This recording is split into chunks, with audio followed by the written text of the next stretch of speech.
जल लगाया, चले, उत्तर दिशा में पहुंच गए। एक बूढ़ी माँ बैठी थी, तपस्या कर रही थी। बूढ़ी माँ के सामने तपस्या करते हुए अष्टावक्र जी ने देखा, उसको देखकर दर्शन करा।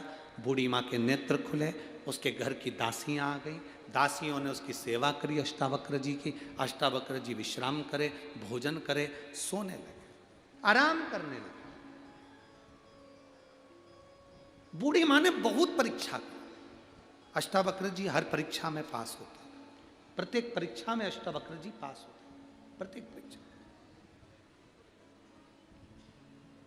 समय निकला, अष्टावक्र जी जब पूर्ण तरह से 10 दिन रुके और 10 दिन में सब परीक्षा पास हो गए, बूढ़ी मां से अष्टावक्र जी ने कहा, तुम सत्य बताओ कि तुम हो कौन, तुम कौन हो।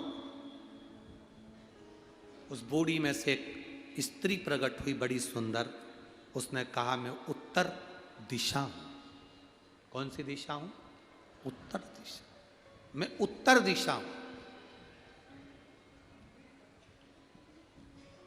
आप जब मेरे पास में आए, शिवजी पे चढ़े हुए जल को मस्तक पर त्रिपुंड लगाकर आ गए, इसलिए आपकी राहें मैंने सुलभ कर दी।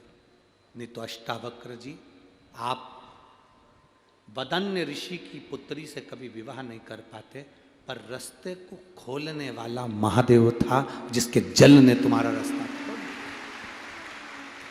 बहुत समस्या जिंदगी में आती है, बहुत तकलीफें आती है, बहुत कष्ट आते हैं, बहुत रोग आते हैं, बहुत बीमारी आती है, बहुत दुख आते हैं।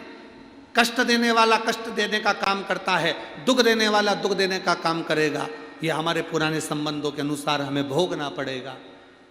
पर शंकर पर चढ़ाया गया जल आपकी जिंदगी की सार्थकता सिद्ध करे।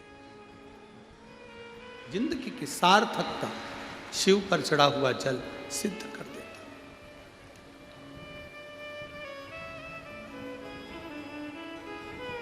महाराज,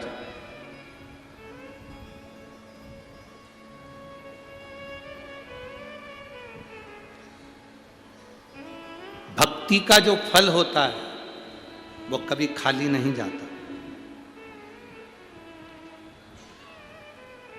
भक्ति का फल कभी खाली नहीं जाएगा।